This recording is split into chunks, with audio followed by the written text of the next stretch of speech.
أعوذ بالله السميع العليم من الشيطان الرجيم بسم الله الرحمن الرحيم الحمد لله رب العالمين وأفضل الصلاة والسلام على سيدنا ونبينا أبي القاسم المصطفى محمد وعلى آله الطيبين الطاهرين واللعنة الدائمة الأبدية على أعدائهم من الأولين إلى قيام يوم الدين. اللهم اشرح لي صدري ويسر لي أمري واحلل عقدة من لساني يفقه قولي. Au nom d'Allah, le clément, le miséricordieux, louange à Allah,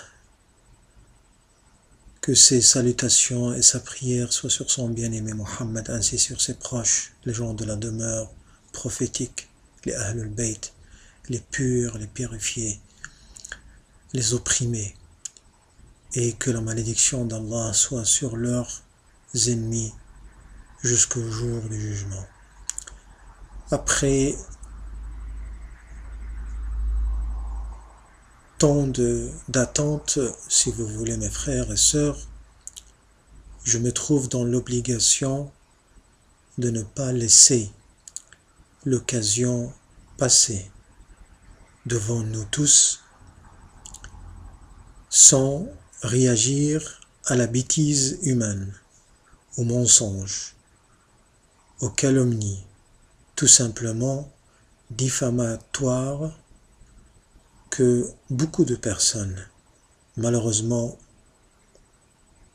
durant ces dernières années, ils ont apparemment fait de leur fonds de commerce, on va dire, les accusations à tort, les insultes, les décrets et les sentences et les préjugés qui ne sont basés que sur des hallucinations. Tout simplement, nous allons ensemble essayer de prouver que ces accusations non fondées, ils sont tout simplement réprimandées par la religion islamique.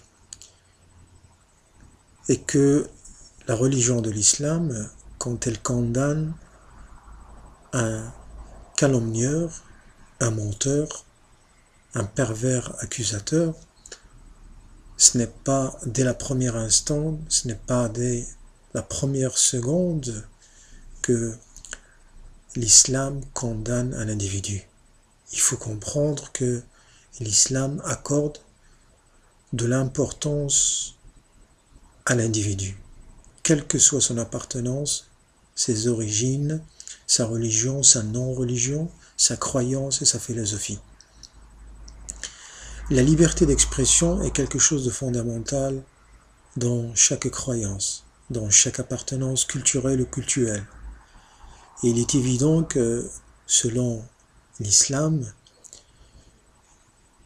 qui accorde une immense importance à l'individu et à la non-censure de sa parole, parce que ce qui lui reste, c'est tout simplement la parole.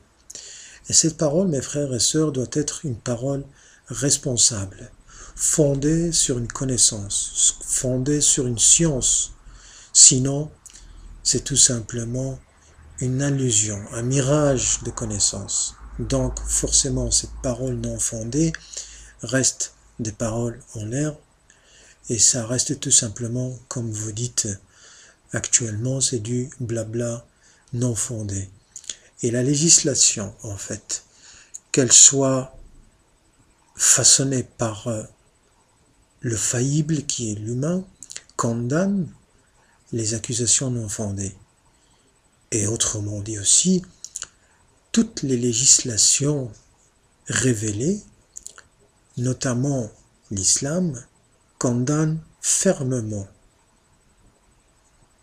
toute accusation non fondée. Et gloire à Allah, l'omnipuissant et en même temps l'omniclément et miséricordieux envers sa création, il accorde à l'individu, pour ne pas dire son serviteur, parce que jusqu'à maintenant il n'est pas sujet de parler des serviteurs de Dieu, mais le créé, la personne en elle-même, elle a, si vous voulez, un espace de 7 jours dans la législation, si vous voulez, musulmane, dans l'éthique musulmane.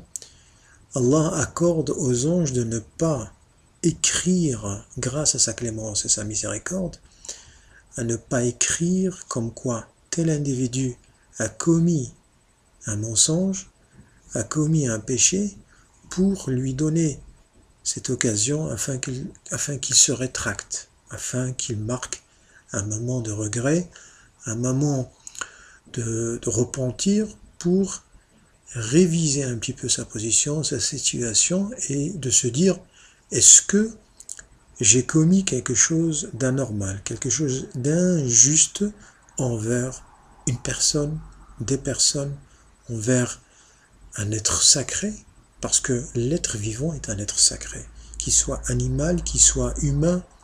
Donc, le musulman, s'il se dit musulman, il doit souhaiter, comme il a été rapporté dans un des récits appris par le commandant des croyants à l'imam Ali, alayhi salam, quand le saint prophète sallallahu alayhi wa alayhi, que la paix soit sur lui et sa sainte famille, lui disait, lui enseignait ceci: l'homme aimerait bien avoir le cou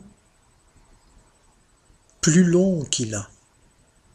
On aurait aimé avoir un cou plus long pour rattraper, si vous voulez, cette parole avant qu'elle sorte de notre bouche, car une fois que cette parole, ce mot, cette phrase sort de la bouche de l'individu,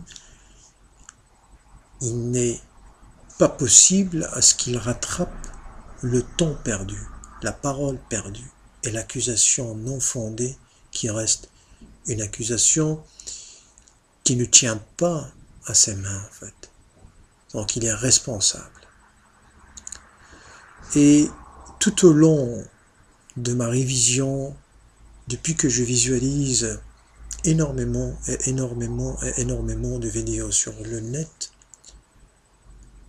il y a quand même des atrocités, il y a quand même des calamités, il y a quand même des accusations qui sont réprimandées, sentencées. Et quand je dis sentencées, ça veut dire la sentence est exécutée sur le champ. S'il y a un wali al-amr, s'il y a un maître, s'il y a un dirigeant, s'il y a un responsable, s'il y a un gouverneur responsable, cette sentence, mes frères et sœurs, doit être appliquée. Pourquoi? Tout simplement pour couper court, voire très très court, à toute forme de blasphème, d'accusation mensongère, car ça donne le libre mouvement et la libre accusation à tort, surtout là il est question d'accusation à tort à chaque individu. Donc ne soyons pas étonnés de voir qu'il y a des non-musulmans qui s'accordent d'après eux la chance, l'occasion, le privilège, l'honneur, parce que insulter par exemple les prophètes devient un fonds de commerce pour certains pour gagner de l'argent. Pour eux, ils se montrent fiéreux devant des masses médias du monde occidental afin d'attaquer, comme je le répète, à tort la religion de l'islam. Et le cas qui m'intéresse dernièrement, c'est le cas de notre frère Muammar Metmati. Le frère Muammar Metmati est un cas unique à lui, car si vous voyez très très bien, il ne s'est jamais attaqué aux forces sionistes, aux forces du mal, genre les États-Unis, la Grande-Bretagne, l'Europe coloniale. Je ne parle pas du peuple Je ne parle pas des peuples de l'Europe, parce que les peuples, ce sont des voisins, ce sont des gens, des citoyens comme nous vivons avec, nous mangeons avec, ça veut dire on mange ce qui est licite, on vit avec, on commercialise avec, donc nous leur devons beaucoup de respect. Et ce personnage, très intéressant au départ, puis après, au fur et à mesure qu'on découvre sa personne, et on découvre les attributs, les caractéristiques de cet individu, on voit que, d'abord on se pose la question, pourquoi avoir choisi d'attaquer les musulmans, qu'ils soient sunnites ou chiites, mais peu importe. Pour l'instant, je ne me ferai pas l'avocat de ceux qui se disent sunnites. Il reste des musulmans, certes, mais cette appellation, ça c'est un autre discours, un autre débat. Ce qui m'intéresse, c'est que au fur et à mesure de ma lecture et quand j'entends ce qui se passe sur le net, tout produit fait par M. Muammar Matmati est un produit à l'encontre de l'éthique musulmane.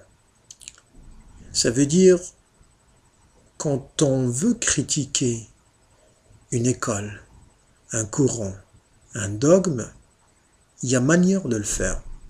Méthodologiquement parlé, scientifiquement parlé, éthiquement parlé, et au niveau aussi comportemental, on arrive quand même à être d'accord avec le frère Muammar Matmati de se dire, effectivement, il y a des points à critiquer, à développer, il y a des récits, par exemple, à étudier, à décortiquer, à pouvoir et à chercher à lire entre les lignes de ces récits, voire derrière les lignes, etc., etc.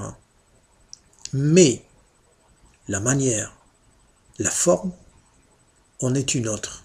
Je suis désolé, il y a matière, il y a urgence à ce que le frère Muammar révise sa manière de se comporter dans ses argumentations, si on peut les appeler arguments. Car aux yeux de la science religieuse, ça ne reste que des pseudo-arguments qui ne sont fondés sur rien. Ça se peut que le frère il est sincère dans sa démarche, mais la manière reste biaisée. Elle laisse indésiré. Donc, au premier lieu, en ce qui concerne ces critiques vis-à-vis de M. Tariq Ramadan ou bien d'autres personnes, ça c'est son problème. Je lui laisse le soin de réviser, je me répète, de réviser sa position vis-à-vis de la manière avec laquelle il peut être critiqué, comme il peut critiquer, comme il peut être critiqué.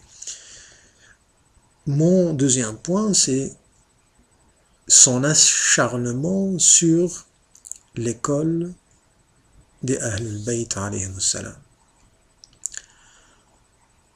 Il peut me dire que les chiites ont une histoire, les Ahl al-Bayt en est une autre, ou vice-versa. Non.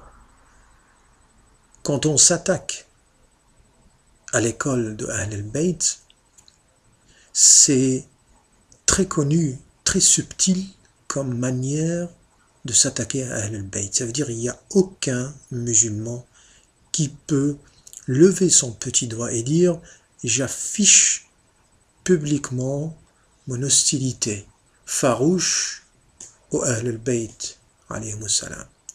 Mais je vais le faire à la manière de Cheikh al-Harrani ibn Taymiyyah. Je vais le faire à la manière Umayyad. Je vais par exemple m'attaquer à l'imam Ali en faisant l'éloge des ennemis de l'imam Ali. Je vais m'attaquer à Ahl al-Bayt alayhim salam en méconnaissant totalement Ahl al-Bayt alayhimus salam. Alors, je me suis permis, en premier temps, de contacter en privé le frère Ma'ammar Matmati, de lui envoyer 2 messages, voire plus, de lui dire que sur beaucoup de sujets, il est très très loin de la réalité et qu'il y a matière à ce qu'on puisse discuter raisonnablement, scientifiquement, devant des gens de science, pour essayer de ne pas se montrer l'un contre l'autre, mais de se rapprocher, d'essayer de prouver aux anti-chiites, aux anti-sunnites, parce que c'est pas une question qui est uniquement contre les chiites. C'est vrai que, en grosso modo, on voit que les guerres, si vous voulez, ou la guerre proprement dit, elle est dirigée contre les chiites, contre les partisans de Ahl al-Bayt alayhi salam. Mais, permettez-moi de vous dire, sinon de vous rappeler, si vous l'avez oublié, que c'est une guerre contre l'islam, contre un seul dogme, c'est la religion d'Allah subhanahu wa ta'ala. Donc, quand on provoque cette zézanie, cette guerre entre les musulmans, on se pose la question, qui est le gagnant dans cette affaire?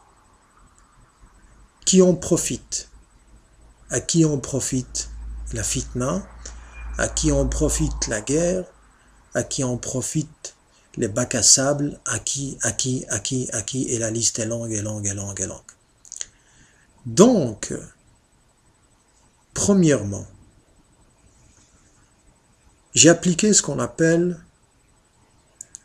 le rapprochement fraternel. Et je maintiens sur cette position. J'ai essayé de débattre avec le frère via n'importe quel moyen. Heureusement, en premier instant, pour moi, le paltok était un moyen, comme n'importe quel moyen, d'essayer de me rapprocher du frère et d'ouvrir une fenêtre de dialogue avec ce dernier. J'étais invité à un débat, quoique le mot débattre, le mot débat et le verbe débattre, on a un infinitif, est un mot que je n'apprécie pas parce que les débats, ça ne peut avoir lieu qu'entre 2 représentants de 2 courants, par exemple. Là, on parle du chiisme et du sunnisme, parce que ce sont les termes qui sont utilisés par la majorité et la plupart des gens. Donc, le débat entre ces 2 courants ne peut avoir lieu que entre et uniquement entre 2 représentants des 2 courants, des savants éminents, des prédicateurs qui ont quand même de la bouteille, qui ont de l'expérience, qui ont un statut et qui sont encore appuyés par d'autres hommes du domaine scientifique. Comme nous n'avons pas pu avoir ceci, donc j'ai accepté de débattre avec le frère un soir sur le paltok. Permettez-moi de vous dire que le premier rapprochement était très mauvais, car tout simplement, la manière de gérer un salon, surtout quand elle est entre les mains ou entre des mains de certaines personnes, à savoir ici les amis du frère Ma'ammar, et notamment le frère Ma'ammar, quand vous avez cette responsabilité entre les mains des personnes qui n'ont pas l'expérience dans le monde du paltok, il est évident que la conclusion serait très néfaste pour l'ambiance de toutes celles et ceux qui sont venus pour voir ou écouter, voir quelque chose de concret. Je suis désolé, je m'excuse, je m'incline devant ceux qui n'ont pas eu le, le, le, le moment souhaité, j'ai essayé et je me suis toujours demandé pourquoi le frère Ma'ammar et son équipe n'ont pas accepté l'enregistrement de ce soir, de ce fameux soir. J'attire votre attention que, et Dieu m'en est témoin, j'ai demandé au frère Ma'ammar d'essayer de canaliser la gestuelle et les écrits de pas mal de frères, je ne sais pas si des frères ou des sœurs, mais en tout cas des écrits qui n'étaient tout simplement que des insultes et des provocations. Et je suis convaincu que s'il y a parmi vous des frères et des sœurs qui m'entendent, ils vont se rappeler de cette fameuse soirée. C'était une première pour se rapprocher. C'est normal, la première tentative, comme elle peut échouer, elle a échoué, elle pouvait notamment réussir, mais nous n'étions pas chanceux. Donc, j'ai essayé une deuxième fois, à travers un frère qui porte le pseudo de manger burger. Donc, et je préfère jouer avec les mots et dire manger burger. Ou bourger, pardon. Mangez-en du bourger. Vous allez loin avec ça. Je ferme la parenthèse. Le frère m'a demandé de refaire une deuxième tentative avec le frère. Et le titre était l'imama selon le Coran et la Sunna. Je vous explique, si vous me permettez l'expression, le mot l'imamologie selon le Coran et la Sunna est un sujet qui est très délicat. Et permettez-moi, mes frères et sœurs, et surtout le frère Ma'ammar, que ce sujet doit être maîtrisé, et il ne peut être maîtrisé si et seulement si quelqu'un maîtrise la langue arabe, les rudiments de la langue arabe, la grammaire, la conjugaison, le ma'ani al-kalam, les significations des mots et de la lettre, etc., pour ne pas tomber dans l'arbitraire et pour ne pas répéter bêtement ce qui est noté dans les ouvrages, même s'ils sont des ouvrages appelés des ouvrages référentiels sur lesquels on peut se baser. Mais une chose que les frères et sœurs oublient, c'est que les paroles des savants, ça reste des paroles des savants avec lesquels on peut appuyer une parole, une parabole, des récits ou des versets. Mais en aucun cas, le travail, l'effort, l'ijtihad des savants peut être prétendu comme une révélation. Loin de là, qu'Allah nous préserve, subhanahu wa ta'ala.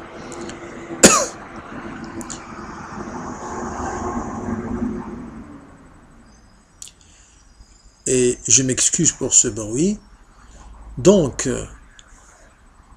j'ai passé 2 heures à essayer d'expliquer aux frères que nous ne sommes pas ici ce soir pour parler de la succession de Ahl al-Bayt, notamment l'imam Ali, l'imam al-Hassan, l'imam al-Hussein, Zayn al-Abidin et le restant des imams, ni parler de la succession de Abu Bakr ou d'Omar ou tel. Non. Le thème, le sujet de cette fameuse soirée, et je salue le courage de frère Ma'ammar quand il a préféré rester avec moi pendant plus de 5 heures de débat, si on peut appeler ça un débat.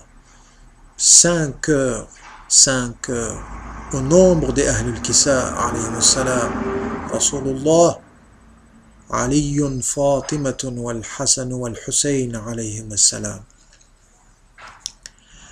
Mais, j'ai passé 2 heures à essayer d'expliquer au frère Ma'ammar la différence entre l'imama dans le Coran et dans la Sunna. Et je l'avais invité à nous parler, de nous préparer un jour un texte sur l'imama selon l'optique de l'école sunnite. Si vous vous rappelez très très bien, il m'a dit oui, il m'a promis. J'attends toujours. Et permettez-moi de vous dire que tout au long de ces 2 semaines passées, j'ai essayé et j'ai toujours écrit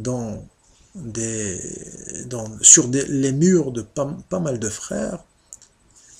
Elle est où la réponse du frère Muammar concernant ma demande? Énormément d'observations, mais il n'a jamais répondu positivement à ma demande et à mes demandes. Pour finir, dernièrement, je ne vous cache pas que avant d'entamer ce petit voyage avec le frère Muammar Matmati, j'étais convaincu, et je reste convaincu, que ce monsieur est quelqu'un qui fuit les débats, qui fuit la réalité et la vérité. Et de la même manière, avec la même méthodologie, si on peut appeler ça une méthodologie, avec laquelle il attaque les autres, pour ne pas citer que Tariq Ramadan et d'autres, de la même manière, j'ai essayé de lui prouver qu'il a eu tort de réagir ainsi. Eh bien, sa réaction, elle n'était pas étrangère pour moi, ni étrange. Elle n'était pas étrange,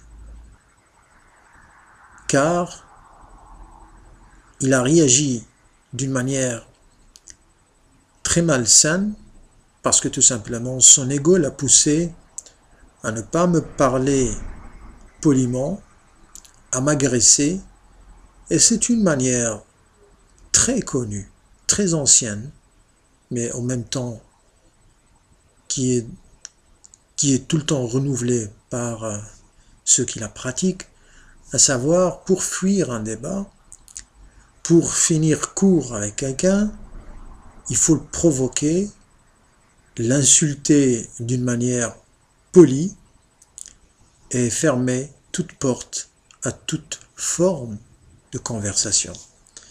Et ce n'est pas comme ça que la vie continue, frère Muammar Matmati. Si moi je m'efface de ton chemin, il y en aura d'autres. Si toi tu t'effaces de mon chemin, il y en aura d'autres. Mais il faut comprendre que ta manière de faire barre la route à pas mal de nos jeunes sœurs et frères. Un personnage comme toi, frère Muammar Matmati, est considéré selon le saint prophète sallallahu alayhi wa alayhi al-bayt qati'u tariq, un barreur de route, un pirate, qui ne respecte pas la parole d'Allah, qui falsifie la parole d'Allah, qui ose falsifier, alterner la parole de notre grand-père Muhammad sallallahu alayhi wa sallam. Et je te comprends, Akhi Muammar Matmati. Pourquoi? Parce que vous avez tellement de faux prédicateurs, des prophètes de vendredi, des prédicateurs de la haine, du sang, de la barbarie.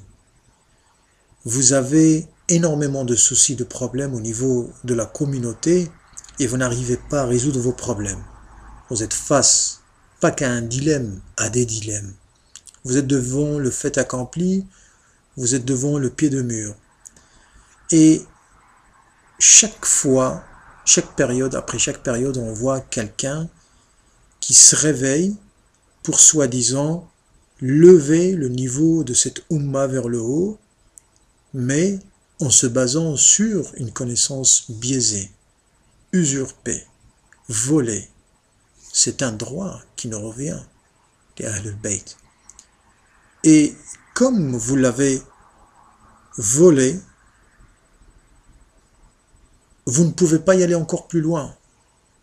de temps en temps, on voit des faux prédicateurs, ce que j'appelle un prédicateur du Club Med, Abu Rayyan, que j'ai sollicité dans pas mal d'occasions, mais il n'a jamais répondu positivement. Je sais, il n'a pas le niveau, je l'excuse, mais lui aussi, il aura affaire à moi parce que vous vous donnez, si vous voulez, la liberté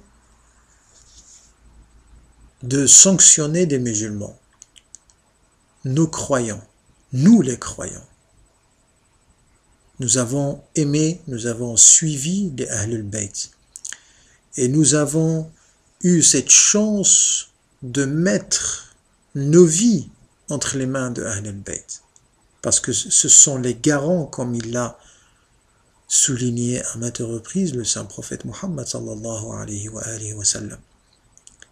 Contrairement à vous, je vous ai demandé, frère Mahammar, de me prouver, d'abord, pour traduire des livres, je vous souhaite tout le bien du monde.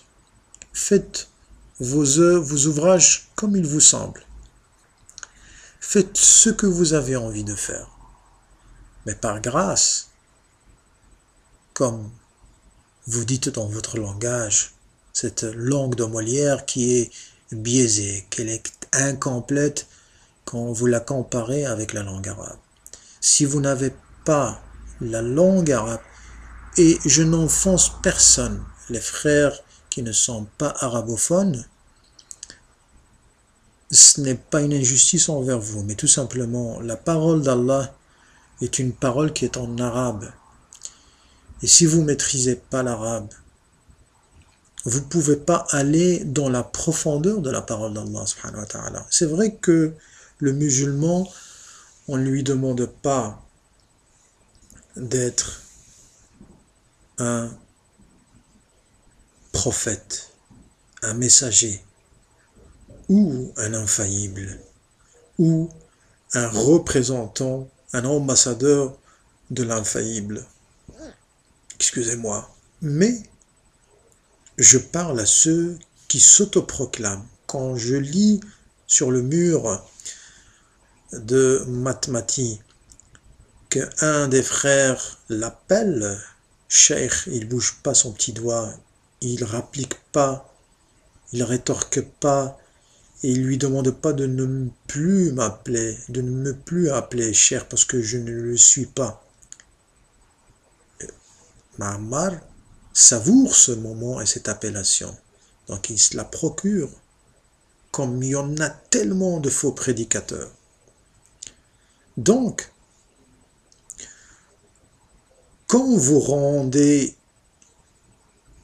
tous les chiites de la République islamique d'Iran, de l'Irak, du Liban et de tous les pays du Golfe et du Maghreb, du monde entier, là où il y a des partisans de Ahl al-Bayt, vous les rendez mécréants parce que vous avez une interprétation, une très très mauvaise compréhension, vous êtes très très loin de ce qui se passe en Syrie par exemple.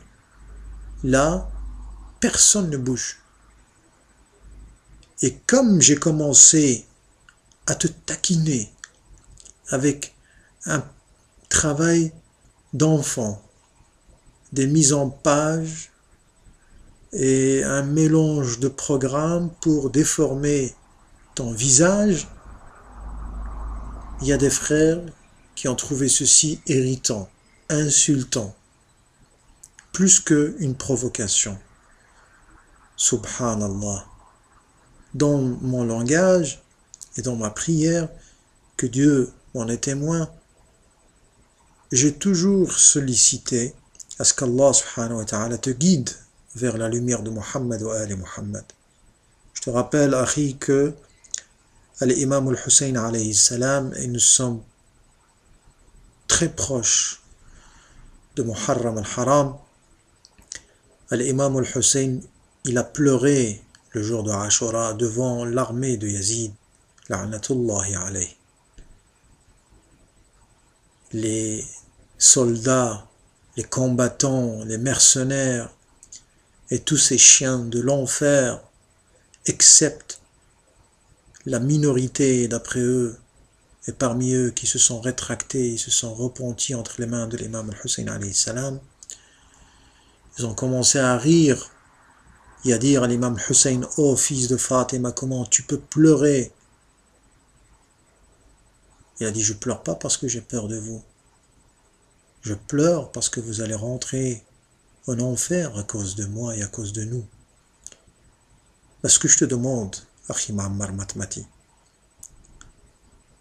quand tu rends mécréant à quelqu'un, sache que t'en es le mécréant dans cette affaire. Parce que ton ego, ton iblis que tu considères comme un ange, alors qu'il ne l'est jamais été, qu'il ne l'a jamais été, pardon, il t'a joué pas qu'un seul mauvais tour, il continue à te jouer des très très mauvais tours. Fais attention à toi, Akhi Ma'ammar. Toutes tes vidéos, je dis bien toutes tes vidéos et audios concernant le monde chiite, concernant la croyance chiite, de A jusqu'à Z, et après Z, et après, et après, et après Z. Tous tes pseudo-arguments, on peut les repousser, pour ne pas dire on les a déjà repoussés. Mais on ne veut que montrer à tes amoureux, à tes fans, à tes victimes, à ceux qui doutent est-ce que Ma'ammar a raison ou a pas raison, je vais démonter pièce par pièce ce que tu as dit sur les chiites. Je ne suis pas un francophone de naissance, ça se voit, ça s'entend. Je ne suis pas un francophile, je suis un arabophone, arabophile. Je maîtrise le français comme ça vous semble un petit peu, on peut se comprendre. Idem pour l'anglais et idem pour l'espagnol. Et on peut aussi parler dialecte. Ce sont 4 langues dans lesquelles on peut se comprendre. Toi ou quelqu'un d'autre. Mais je me ferai un plaisir, un immense plaisir, de démonter tes pseudo-arguments un après un. Pour prouver, il y a une des deux choses. Soit tu es un usurpateur, menteur, calomnieur, accusateur, donc ça nous donne un pervers, un schizophrène, un ignorant, arrogant, hypocrite en même temps, qui essaye de vendre comme quoi il a lu des ouvrages alors que apparemment tu es un libraire, et si tu prétends, comme un message qui m'a été destiné et je l'ai reçu, je l'ai lu et j'ai compris, c'est pour cela que je te dis ceci, si tu prétends avoir pendant 20 ans lu des ouvrages, quelqu'un qui lit des ouvrages pendant 20 ans, il parle couramment l'arabe.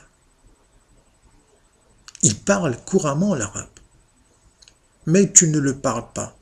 J'essaye pas de t'enfoncer, de dire que tu vis un complexe. Non, c'est pas ça. Mais sache, comme je vais le développer dans un futur dossier, que l'apprentissage de l'arabe, surtout l'arabe classique, est un élément important, voire très important, dans l'acquisition d'autres savoirs et d'autres sciences. Donc, soit tu es un usurpateur menteur, soit tu es quelqu'un qui a un bon fond, il lit, mais il n'a pas la bonne méthodologie. Et sache que dans le Coran, il y a un exemple. L'âne on l'accuse à tort comme quoi c'est un animal bête, très bête, alors qu'il suffit de montrer une seule fois à l'âne son chemin, il marchera dans le même chemin. Donc, un âne qui supporte un poids très très lourd, il a sur son dos des tablettes. Et dans les tablettes, il y avait du savoir, il y avait de la science qui était inscrite sur ces tablettes. Mais l'âne, comme c'est un animal, donc c'est une bête, elle ne sait ni lire ni écrire. C'est comme ça que vous traduisez le mot bête. Quelqu'un qui n'a pas d'intelligence. Quelqu'un qui ne sait ni lire, ni écrire, ni penser. Donc l'âne avait un produit sur son dos, un savoir, mais il n'a pas en profité. مثل الحمار يحمل على ظهره ماذا؟ Quoi? De l'or? Des bijoux? Des diamants? Non. Tu prends des ouvrages et des ouvrages, tu les mets sur le chariot de 2 chevaux, de 3, de 4, de 5. Ces animaux tirent cette montagne d'ouvrages référentiels comme vous les appelez.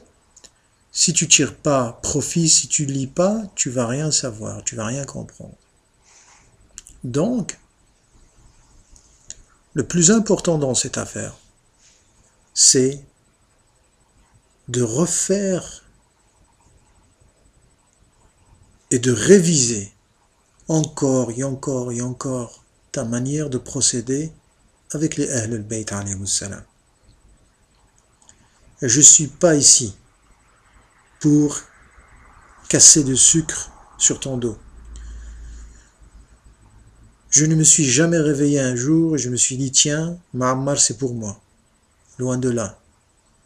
Mais quelqu'un qui parle trop, c'est quelqu'un qui commet beaucoup d'erreurs. Et tu parles trop. Tu parles trop.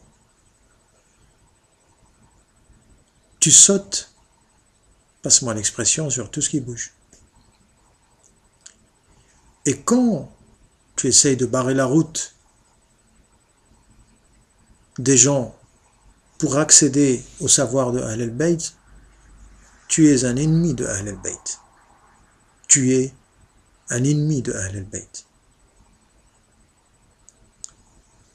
Tu le fais directement, tu auras un châtiment d'Allah subhanahu wa ta'ala et ce châtiment te sera très dangereux. Et je te déconseille d'être un ennemi déclaré, affiché, direct à Ahl al-Bayt alayhi salam. Car je vais reprendre une expression que j'ai reformulée, et tu te rappelles très très bien parce que tu m'as envoyé un lol. Je ne connais personne avoir affiché son combat contre les Ahl al-Bayt. Il est sorti victorieux dans cette bataille, dans cette guerre. Si tu ne l'es pas, eh ben prouve-nous tout simplement que tu es un musulman sincère. Comment? Eh ben je vais te l'expliquer en 2 points. Premièrement, renouvelle ton pacte avec Allah Azza wa Jal, gloire à lui. Demande son soutien. Demande la bénédiction du saint prophète sallallahu alayhi wa sallam, car tu n'es rien sans le prophète de l'islam.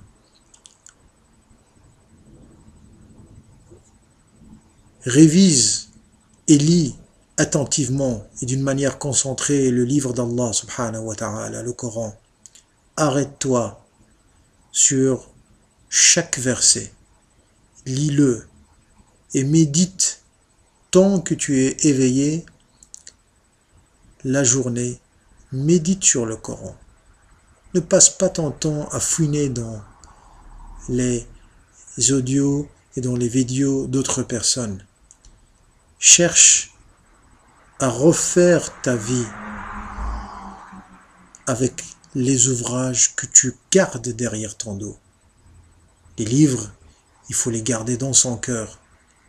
Les livres, il faut les comprendre avec sa tête. Il faut demander le soutien d'Allah subhanahu wa ta'ala. Car celui qui est aimé par Allah azza wa jal, Allah, gloire à lui, lui donne tout simplement une lumière dans son cœur. Il suffit de lire un seul passage, d'entendre et écouter un seul verset, 2 récits prophétiques, et la porte du paradis s'ouvre. Contrairement à beaucoup de pseudo-savants qui ont façonné des ouvrages, qui ont eu des milliers de partisans. Et pour finir, si je te dis où ils sont, et je ne prétends pas connaître l'invisible, mais ça prouve que vous ne lisez pas les ouvrages des pseudo-imams et fuqaha al-madhahib, à savoir Abu Hanifa, al-Shafi'i, al-Maliki, Abu Hanbal et les autres qui les ont précédés, les autres qui sont venus après eux. Et malheureusement, le palais du sultan, le gouverneur de l'époque, la politique qui ne change jamais, qui ne changera jamais depuis Adam jusqu'à la fin des temps, il y a ce combat entre le mal et le bien, entre le faux et le vrai, entre l'injustice, la tyrannie et la justice. Donc, sois patient avec ton frère Al-Qassam. Sois très patient quand j'analyse phrase par phrase tes pseudo-arguments. Et quand je t'invite à un débat, qu'il soit chez toi ou chez moi, filmé par tes caméramans ou par les miens, avec tes ouvrages ou avec les ouvrages que j'ai, pour te montrer que quand tu ouvres des livres et que tu lis de droite à gauche ce qui a marqué ce que tu n'as pas eu la force de le découvrir ou l'intelligence de le découvrir plus tôt, ben ne sois pas étonné, car tu trouveras toujours quelqu'un plus savant que celui qui prétend être le savant, parce que le savant, c'est Muhammad, et les savants, c'est Al Muhammad sallallahu ala Muhammad wa ali Muhammad. Et sur ceci, je te demande, Akhi Muhammad, de m'excuser si je t'avais enfoncé, car, tout simplement, je le dis en toute sincérité, essaye de te comporter comme quelqu'un de sincère envers Allah et de se dire que l'islam, ce n'est pas un produit blanc étalé dans une grande surface et à côté de l'étalage, il y a un pseudo-représentant d'un pseudo-produit qui veut le vendre à un consommateur qui ne comprend rien et qui ne s'accorde pas le temps de lire ce qui est marqué, ce qui est